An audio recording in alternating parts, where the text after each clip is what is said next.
ಇದು ಒಟ್ಟು 58 ಸ್ತಂಭಗಳಿಂದ ನಿರ್ಮಾಣವಾಗಿದೆ. ನೀವೆಲ್ಲ ಗಮನಿಸ್ಬೋದು, ಒಂದು ದೇವಾಲಯದಲ್ಲಿ ದಾನ ದತ್ತಿಯನ್ನು ಕೊಡಬೇಕಾದಾಗ ಅಂಗಭೋಗ ರಂಗಭೋಗ ಅಂತ ಕೊಡ್ತಿದ್ರು. ಇಲ್ಲಿ ಬೇಲೂರು ಶಿಲಾಬಾಲಿಕೆ ಇದೆಯಲ್ಲ, ಏನು ದರ್ಪಣ ಸುಂದರಿ, ಇಲ್ಲಿ ದರ್ಪಣ ಇರತಕ್ಕಂಥ ಆ ಸುಂದರಿಯನ್ನು ನಾವಿಲ್ಲಿ ಕಾಣಬಹುದು. ಈ ದೇವಸ್ಥಾನಗಳು ಬಹುಶಃ ಕೇವಲ ಶ್ರದ್ಧಾ ಕೇಂದ್ರಗಳು ಅಷ್ಟೇ ಆಗದೆ ಇವು ಒಂಥರ ಒಂದು ವಿಶ್ವವಿದ್ಯಾಲಯ ಆಗಿತ್ತು. ಇದು ಇಲ್ಲಿ ಏನು ಸಿಗತ್ತೆ ಅನ್ನೋದಕ್ಕಿಂತ ಏನು ಸಿಗಲ್ಲ ಅನ್ನೋದನ್ನು ನಾವಿಲ್ಲಿ ಗಮನಿಸ್ಬೋದು. ಒಂದು ವಾಸ್ತು, ಸಾಹಿತ್ಯ, ಕಲೆ, ಆಮೇಲೆ ವಿದ್ಯಾಭ್ಯಾಸ, ಆಮೇಲೆ ಬೇರೆ ಬೇರೆ ವಿಷಯಗಳ ಒಂದು ಕೆತ್ತನೆಗಳು, ಆಮೇಲೆ ಇಲ್ಲಿ ಏನಪ್ಪ ಅಂತಂತಂದ್ರೆ ನೀವೆಲ್ಲ ಗಮನಿಸ್ಬೋದು, ಇಲ್ಲೆಲ್ಲ ಲೈಂಗಿಕ ಶಿಲ್ಪಗಳಿದ್ದವು. ಒಂದು ಲೈಂಗಿಕ ಶಿಕ್ಷಣವನ್ನು ಕೂಡ ದೇವಸ್ಥಾನದಿಂದಲೇ ಪಡಿಬಹುದಾಗಿತ್ತು.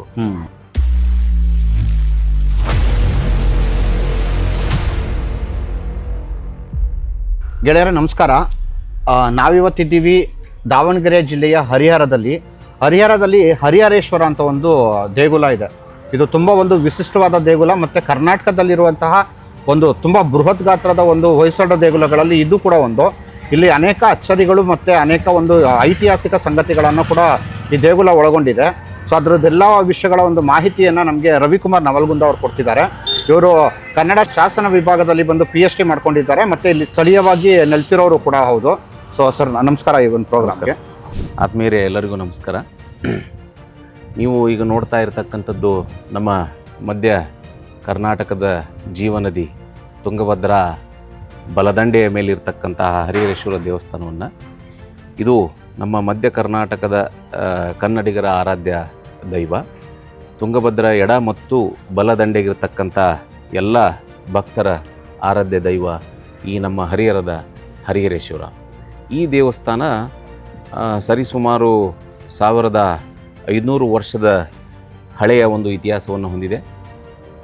ಡಾಕ್ಟರ್ ಸುಂದರ್ ಅವರು ಇತಿಹಾಸಜ್ಞ, ಇವರು ಹೇಳುವ ಪ್ರಕಾರ ಒಳಗಿನ ಹರಿಹರೇಶ್ವರ ಮೂರ್ತಿ ಏನಿದೆಯಲ್ಲ, ಇದು 5ನೇ ಶತಮಾನಕ್ಕೆ ಸಂಬಂಧಪಟ್ಟಿರ್ತಕ್ಕಂಥ ಒಂದು ಮೂರ್ತಿ.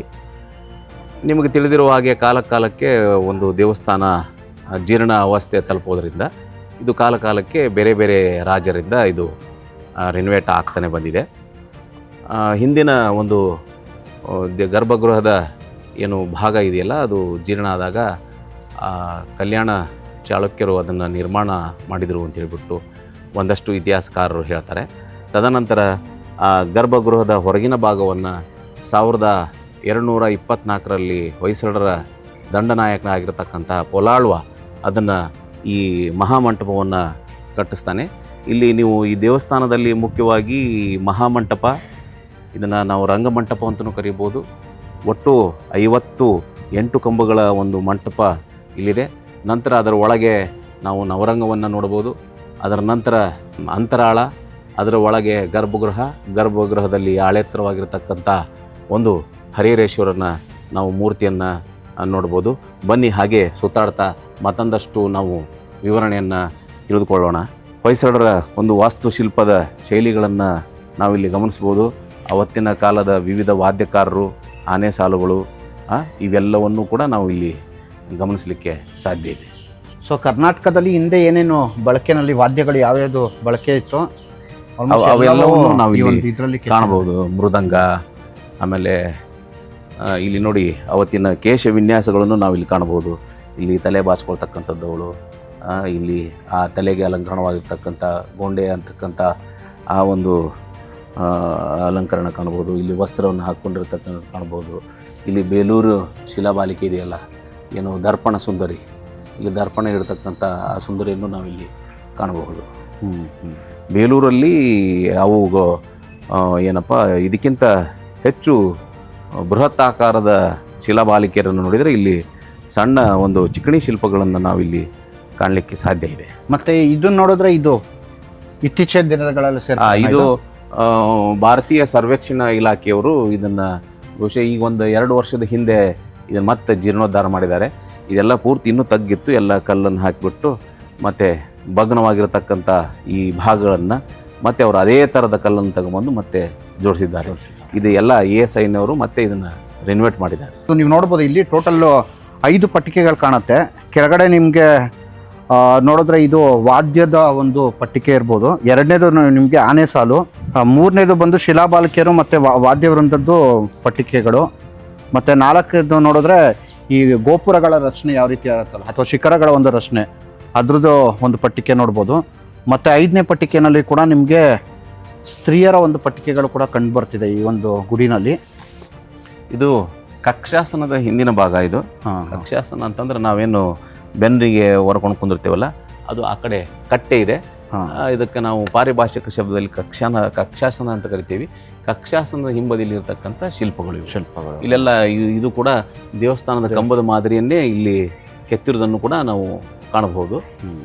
ಕನ್ನಡ ನಾಡು ನುಡಿ, ಕನ್ನಡಿಗರ ಭವ್ಯ ಇತಿಹಾಸ, ಸಂಸ್ಕೃತಿ, ವಾಸ್ತುಶೈಲಿ ಮುಂತಾದ ವಿಷಯಗಳನ್ನು ವಿಡಿಯೋಗಳ ಮೂಲಕ ದಾಖಲಿಸುವ ನಮ್ಮ ಪ್ರಯತ್ನಕ್ಕೆ ನೆರವಾಗಿ. ಈ ದೇವಸ್ಥಾನದ ಎಡಭಾಗ ಏನಿದೆ ಇದೆಲ್ಲ ಬಂದು ಕಲ್ಯಾಣದ ಚಾಲುಕ್ಯರ ಕಾಲದಲ್ಲಿ ಕಟ್ಟಿರೋದು, ಬಲಭಾಗ ಬಂದು ಇದು ಹೊಯ್ಸಳರ ಕಾಲದಲ್ಲಿ ಆಮೇಲೆ ಜೀರ್ಣೋದ್ಧಾರ ಆಗ್ತಾನೆ ಬಂದಿದೆ. ಇದು ಮೂಲ ಮೂರ್ತಿ 5ನೇ ಶತಮಾನಕ್ಕೆ ಸಂಬಂಧಪಟ್ಟಿದ್ದು ಅಂತ ಹೇಳ್ಬಿಟ್ಟು ಇತಿಹಾಸಜ್ಞರಾಗಿರ್ತಕ್ಕಂಥ ಸುಂದರ್ ಅವ್ರು ಹೇಳ್ತಾರೆ. ಅಂದ್ರೆ ಇದು ಯಾರು ಕಾಲದಲ್ಲಿ ನಿರ್ಮಾಣ ಆಗಿದೆ ಅಂತ ಗೊತ್ತಿಲ್ಲ. ಅದು 5ನೇ ಶತಮಾನ ಅಂದ್ರೆ ಅದು ಕದಂಬರು ಆಗಿರ್ಬೋದು ಅಥವಾ ಗಂಗರು ಆಗಿರ್ಬೋದು. ಗಂಗರ ಒಂದಷ್ಟು ಇತಿಹಾಸ ಇಲ್ಲಿ ಇರದೇ ಇರೋದ್ರಿಂದ ಹೆಚ್ಚಾಗಿ ನಾವು ಕದಂಬರ ಕಡೆನೆ ವಾಲಿಕ್ಕೆ ಸಾಧ್ಯವಾಗ್ತದೆ. 5ನೇ ಶತಮಾನದಂತೂ ಒಳಗಿನ ಮೂರ್ತಿ 5ನೇ ಶತಮಾನದಂತ ಇವತ್ತು ಹೇಳಲಾಗಿದೆ. ಸರ್, ಈ ಶಾಸನ ತುಂಬಾ ವಿಶೇಷವಾಗಿದೆ ಮತ್ತೆ ತುಂಬಾ ಎತ್ತರದ ಶಾಸನ ಕೂಡ ಆಗಿದೆ. ಇದ್ರ ಬಗ್ಗೆ ಏನು ಮಾಹಿತಿ ಇದೆ? ಹೌದು, ಇದು ಏನಪ್ಪಾ ಅಂತಂತಂದ್ರೆ ಈ ಶಾಸನ ಈ ದೇವಸ್ಥಾನವನ್ನು ಕಟ್ಟಿದ್ದರ ಬಗ್ಗೆ ದಾಖಲೆಯನ್ನು ಒದಗಿಸ್ತದೆ. ನೀವೆಲ್ಲ ಗಮನಿಸ್ಬೋದು. ಆ ಶಾಸನ ನಾವು ಶಾಸನದ ವಿವರಣೆ ತಿಳೋಕ್ಕಿಂತ ಮುಂಚೆ ಈ ದೇವಸ್ಥಾನದ ಭಾಗಗಳನ್ನ ನೋಡಿ ನೀವು. ಇಲ್ಲೇನಪ್ಪ ಅಂತಂದರೆ ಇದೇನಿದೆಯಲ್ಲ ಇದೇ ಬೇರೆ ಶೈಲಿಯಲ್ಲಿದೆ, ಇದೇ ಬೇರೆ ಶೈಲಿಯಲ್ಲಿದೆ. ದೇವಸ್ಥಾನ ಈ ಶಾಸನದ ಪ್ರಕಾರ ಏನು ಹೇಳುತ್ತೆ ಅಂತಂದ್ರೆ ಹೊಯ್ಸಳರ ದಂಡನಾಯಕ ಆಗಿರತಕ್ಕಂಥ ಪೊಲಾಳುವ ದಂಡನಾಥ, ಈ ಪೊಲಾಳುವ ದಂಡನಾಥ ಈ ದೇವಸ್ಥಾನವನ್ನು ನಿರ್ಮಾಣ ಮಾಡ್ದ ಅಂತ ಈ ಶಾಸನ ಹೇಳ್ತದೆ. ಈ ಶಾಸನದ ಇದರ ಕಾಲ ಕ್ರಿಸ್ತಶಕ 1224. 1224ರಲ್ಲಿ ಈ ದೇವಸ್ಥಾನವನ್ನು ಕಟ್ಟಿಸಿದ ಅಂತ ಹೇಳ್ತದೆ. ಆದರೆ ಇದೇ ದೇವಸ್ಥಾನದ ಪ್ರವೇಶ ದ್ವಾರದ ಬಲಗಡೆ ದೇವಾಲ್ಯ ಪೊಲಾಳುವ ದಂಡನಾಥನು ದೇವಾಲ್ಯವನ್ನು ಕಟ್ಟಿಸಿದನು ಅಂತಕ್ಕಂಥ ಒಂದು ಶಾಸನವನ್ನು ಕೂಡ ನಾವು ಗಮನಿಸಬಹುದು. ಇಲ್ಲಿ ನೀವು ಈ ವಾಸ್ತು ರಚನೆಯನ್ನು ನೋಡಿದಾಗ ಬಹುಶಃ ಪೊಲಾಳುವ ದಂಡನಾಥ ಏನಿದನಲ್ಲ ಇದನ್ನು ಜೀರ್ಣೋದ್ಧಾರಗೊಳಿಸಿದ ನಂತರ ಇಲ್ಲಿ ಮಹಾಮಂಟಪವನ್ನು ಕಟ್ಟಿದ ಅಂತಲೇ ನಾವು ತಿಳ್ಕೊಳ್ಬೇಕು. ಇಲ್ಲಿ ಈ ಜೋಡಣೆಯ ಭಾಗಗಳನ್ನು ನೋಡ್ಬೋದು. ಅದರಲ್ಲಿ ನಾವು ನೋಡ್ಬೋದು ಇದು ಏನಪ್ಪ ಕಲ್ಯಾಣ ಒಂದು ಚಾಲುಕ್ಯ ಶೈಲಿಯಲ್ಲಿದ್ದರೆ ಈ ಮಂಟಪ ಹೊಯ್ಸಳರ ಶೈಲಿಯಲ್ಲಿ ಇರೋದನ್ನು ನಾವು ಗಮನಿಸ್ಬೋದು. ಅಂದರೆ ನಾವು ಹೀಗೆ ತಿಳ್ಕೊಳ್ಬೇಕಾಗ್ತದೆ, ಪೊಲಾಳುವ ದಂಡನಾಥ ಈ ದೇವಾಲಯದ ಮುಂದೆ ಇರತಕ್ಕಂಥ ಈ ಮಂಟಪವನ್ನು ನಿರ್ಮಾಣ ಮಾಡ್ದ ಅಂತ ನಾವು ತಿಳ್ಕೊಳ್ಬೇಕಾಗ್ತದೆ.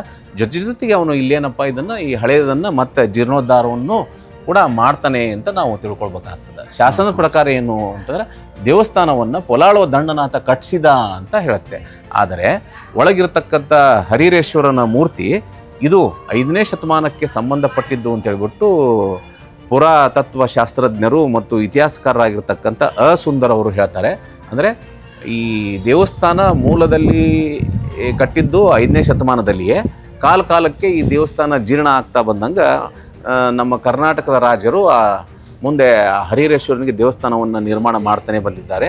ಅಂಥದ್ರಲ್ಲಿ ಕಲ್ಯಾಣ ಚಾಲುಕ್ಯರು ಒಬ್ಬರು, ಆಮೇಲೆ ಹೊಯ್ಸಳರು ಒಬ್ಬರು, ಮೂಲದಲ್ಲಿ ಯಾರು ಕಟ್ಟಿದ್ರು ಅಂತಲೂ ಕೂಡ ನಮಗೆ ಯಾವ ಆಧಾರಗಳು ಇಲ್ಲಿ ಸಿಗಲ್ಲ.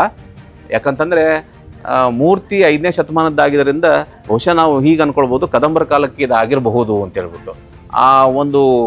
ಆ ಸಂದರ್ಭದಲ್ಲಿ ಗಂಗರೂ ಕೂಡ ಆದರೂ ಕೂಡ ಗಂಗರ ಯಾವುದ ಆಧಾರಗಳು ಇಲ್ಲಿ ಸಿಗದೇ ಇರೋ ಕಾರಣ ತುಂಬ ಬನವಾಸಿಗೆ ತುಂಬ ಹತ್ತಿರ ಈ ಹರಿಹರ ಇರೋದ್ರಿಂದ ಕದಂಬರು ಇದನ್ನು ಕಟ್ಟಿರುವ ಸಾಧ್ಯತೆ ಹೆಚ್ಚು ಅಂತಕ್ಕಂಥದ್ದನ್ನು ನಾವು ತಿಳಿಬಹುದು. ಆದರೆ ಕದಂಬರೇ ಕಟ್ಟಿದ್ರು ಅನ್ನೋದಕ್ಕೆ ಯಾವ ಆಧಾರಗಳು ಲಭ್ಯವಿಲ್ಲ. ಸುಂದರ್ ಅವರು ಹೇಳೋ ಪ್ರಕಾರ ಇದು 5ನೇ ಶತಮಾನದ ಮೂರ್ತಿ. ಹರಿಹರೇಶ್ವರ ಗುಡಿಯ ಒಂದು ಗರ್ಭಗುಡಿಯ ಒಂದು ಭಾಗವನ್ನು ನೋಡ್ಬೋದು.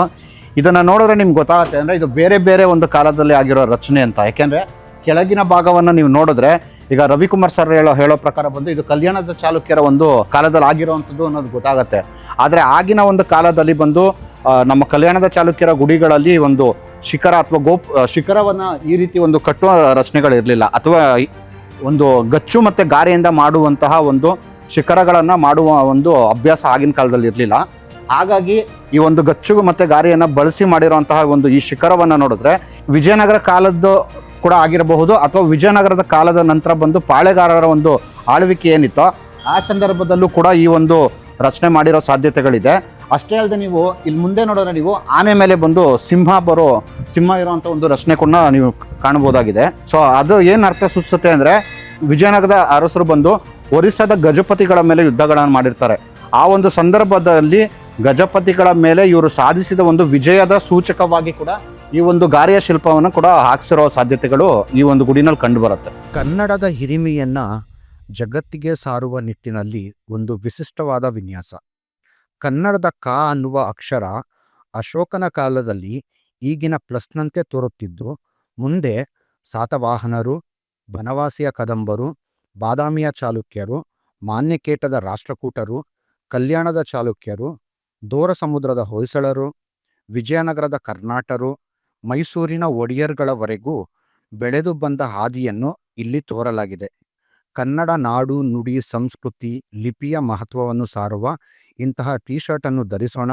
ಕನ್ನಡದ ಹಿರಿಮೆಯನ್ನು ಜಗತ್ತಿಗೆ ಸಾರೋಣ. ಕನ್ನಡ ನಾಡು, ನುಡಿ, ಕನ್ನಡಿಗರ ಭವ್ಯ ಇತಿಹಾಸ, ಸಂಸ್ಕೃತಿ, ವಾಸ್ತುಶೈಲಿ ಮುಂತಾದ ವಿಷಯಗಳನ್ನು ವಿಡಿಯೋಗಳ ಮೂಲಕ ದಾಖಲಿಸುವ ನಮ್ಮ ಪ್ರಯತ್ನಕ್ಕೆ ನೆರವಾಗಿ